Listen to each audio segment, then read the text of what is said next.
Good evening, sir. I'm Dr. Kalpana. I wanted to ask few questions regarding medical field. Basically, is family planning allowed in Islam, and why generally people prefer MTP, that is medical termination of pregnancy, rather than your TL? And it's very difficult to convince them. For a TL, it's very easy for them to do a MTP. Why is it so? Sister being a medical doctor, she has given some short forms, MTP, TL, which may go bouncer to the most of the audience, but I being a medical doctor, I know what she's meaning. Sister asked a question about the concept of family planning in Islam and why it's easier to convince the Muslim to do MTP, means medical termination of pregnancy, rather than TL. TL means tubal ligation. That is a permanent method of family planning. So I'll club both together. As far as family planning is concerned, it's a very big concept, planning the family. And mainly people plan the family and they want to prevent having children, etc. So what does Islam say about this? As far as family planning is concerned, all permanent methods, whether it be tubal ligation, TL, what you mentioned, whether it be vasectomy, any permanent method of family planning in Islam is prohibited. Secondly, any abortion, any MTP, medical termination of pregnancy, it is prohibited because you're killing a life, unless it is a danger for the life of the mother. If the mother's life is in danger, that maybe she has multiple cesarean sections, and if the doctors say that she has had 4 or 5 cesarean sections, one more cesarean section means detrimental to her life, or she has some heart problem and she cannot take the strain of undergoing one more pregnancy. So in this case, the Islamic Sharia says, let a small loss take place to prevent a big loss. The life of the mother is more important than the life that is going to come in this world. In this situation, these methods can be used as a last resort. Any permanent method, whether it be tubal ligation, whether it be vasectomy, whether it be medical termination of pregnancy, only in these cases. Any other cases, it is not allowed. Why it's prohibited, all these methods? Because Quran clearly states in Surah Anam, chapter number 6, verse number 151, that kill not your children for want of sustenance, for it's Allah subhanahu wa ta'ala who will give sustenance to you and your children. Allah repeats that message in Surah Isra, chapter number 17, verse number 31. Kill not your children for want of sustenance, for it is Allah who will give sustenance to your children and you. For killing of children is a major sin. So based on this, killing any human being is prohibited. Even the life that's going to come in this world, all types is prohibited. As far as the other temporary methods are concerned, there are different opinions in the scholars. First, the most common is the copper T. Now, in copper T, when I was in the medical college, I was taught that it is a contraception. But what happens in the copper T? The ovum and the sperm have already joined to form the zygote. But the copper T prevents the zygote from clinging on the uterine wall, on the wall of the womb of the mother. So it is nothing but a very early abortion. So Islamically, those people who know about the medical science, even copper T is prohibited.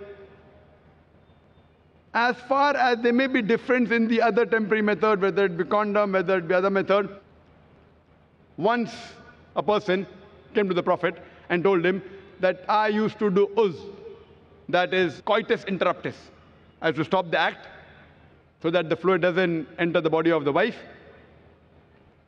And the Prophet was silent.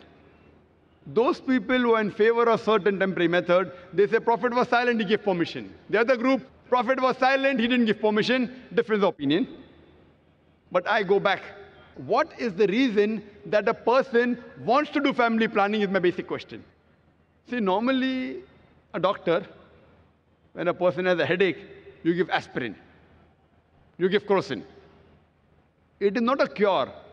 It is a symptomatic treatment that the threshold of pain is increased, so you don't feel the pain. But that is not actually curing the disease. The best way to cure is to kill the germs. So first let us find out, why do different human beings want to do family planning? Whatever reason you have, you can broadly club them into two broad categories. The first category is for poverty. I'm poor. If I have many children, for me to live itself, hand to mouth. If I have children, then I will also die. The other group, they are rich. I have no problem about money, but I want to make my son a doctor. I want to make my son an engineer. So they were family planning, so I can upbring my children better. Inshallah, we'll discuss both the cases. As far as the first case is concerned, regarding those people who are poor, Islam has a solution to this problem. In Islam, the third pillar of Islam is zakat. That is, every rich person who has a saving of more than the nisab level, more than 85 grams of gold, he or she should give 2.5% of that excess wealth in charity every lunar year. If every rich human being gives zakat, poverty will be eradicated from this world. There will not be a single human being who will die of hunger. So if your problem is poverty, Islam has the solution. And the person who takes zakat, he is not being degraded. And the person who is wealthy and giving zakat, he is not doing a favor on the poor man. Because God gave him wealth, it is his duty. He is not doing a favor on the poor people. And the poor people, when they take, it is not that it's an obligation they have. It is their right. So if poverty is the problem, we have a solution of compulsory charity, that is zakat. If every rich human being in the world gives charity, poverty will be eradicated. There will not be a single human being who die of hunger. Now the verses of the Quran I quoted earlier, two verses. Surah Anam chapter 6, verse number 151, and Surah Isra chapter 17, verse number 31. On the face of it, both appear similar, but there's a difference of chalk and cheese. The first verse of Surah Anam chapter 6, verse number 151 says, "Kill not your children for want of sustenance, for it's Allah subhanahu wa ta'ala who will give sustenance to you and your children." Surah Al-Isra chapter 17, verse number 31 says, "Kill not your children for want of sustenance, for it's Allah subhanahu wa ta'ala who will give sustenance to your children and you." The order is reversed. First verse says, "You and your children." Surah Isra says, "Your children and you." On the face of it, it's the same. Now, why does Allah subhanahu wa ta'ala reverse the order? Everything has a hikmah behind it. So the scholars, the mufassirin, what they say, the first verse, Surah Anam chapter 6, verse number 151, refers to the poor people. If we have more children, even I will die, and even my children will die. So Almighty God says, don't worry, kill not your children for want of sustenance. It is Allah that will give sustenance to you and your children. The first verse refers to the poor people. The second verse for the rich people, I've got no problem of money, but if I have spacing, if I have less children, I'll make them doctors, I'll make them engineer. So Allah says, kill not your children for want of sustenance. It is Allah will give sustenance to your children and you. Order is reversed.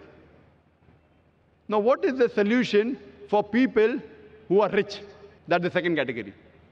Just for your knowledge, I would like to tell you that I am the fifth child of my parents. If my parents would have done family planning, I wouldn't have been here. Do you think I'm a boon or a bane for society? In the world, in society, best profession, doctor, medical doctor. Best is medical doctor, nothing better than that. Alhamdulillah, even after being the fifth child, I became a medical doctor. But I became a doctor to serve humanity, but when I found a better profession, Allah says in Surah Fussilat chapter 41, verse number 33, وَمَنْ أَحْسَنُ قَوْلًا مِمَّنْ دَعَا إِلَى اللَّهِ وَعَمِلَ صَالِحًا قَالَ إِنَّنِي مِنَ الْمُسْلِمِينَ. Who is better in speech than one who invites to the way of thy Lord, works righteousness, and says that I am a Muslim? When I found a better profession, I changed from a doctor of body to a doctor of soul. If I was a medical doctor, I am surely there is more than 1 lakh people here. They wouldn't have come for my talk. They have come because I've changed from a doctor of a body to a doctor of soul.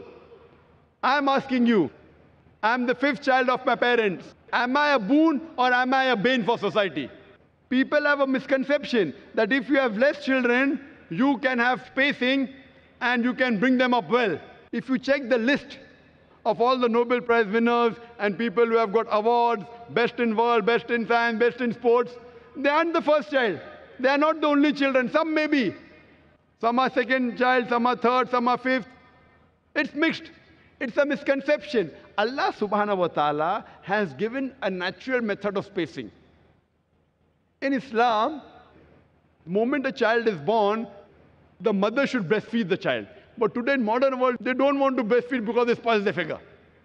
The best food, according to medical science, that you can give to your child is the breast milk. And if you breastfeed your child, automatically there is lactation amenorrhea. You being a doctor, you know, there's lactation amenorrhea.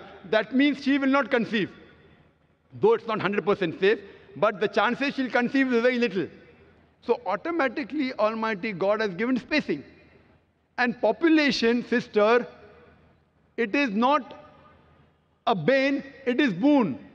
You know, we say in our country, in India, हम दो हमारे दो, we two and our two. एक के बाद अभी नहीं, दो के बाद कभी नहीं. After one, not now, after two, never. So these are slogans in India because Indian government doesn't know how to take care of the population. If you go to America, the children wear a t-shirt, I am my father's tax saver. The more children you have, the less tax you have to pay. You go to Australia, you go to Canada, the moment a child is born, the government gives them allowance.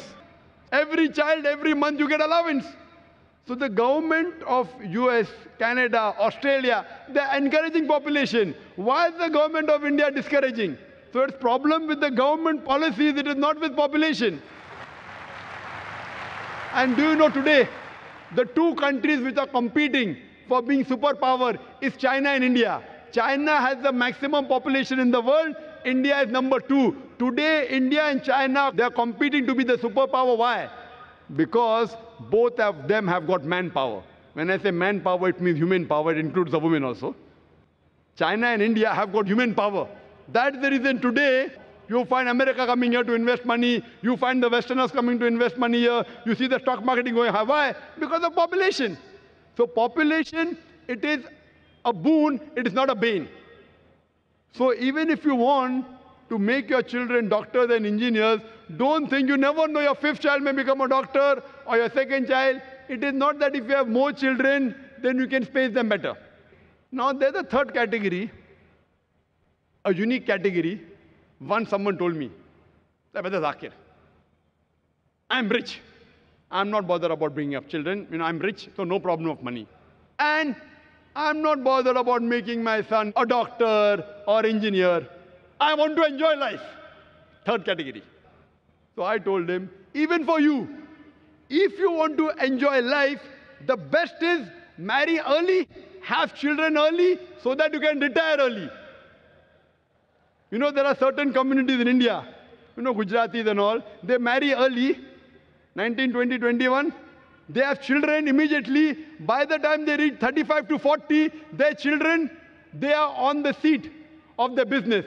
So at the age of 40, they can retire. They have retired at the age of 60 and 70. At the age of 40, their children are taking care of their business. They can enjoy life. So even if you want to enjoy life, marry early, have children, relax, and enjoy life. Therefore, personally, as far as my opinion is concerned, I believe with those group of scholars. As far as family planning is concerned, Allah says in the Quran, in Surah Al-Imran, chapter number 3, verse number 54, Makaru makarallahu wallahu khairul makirin.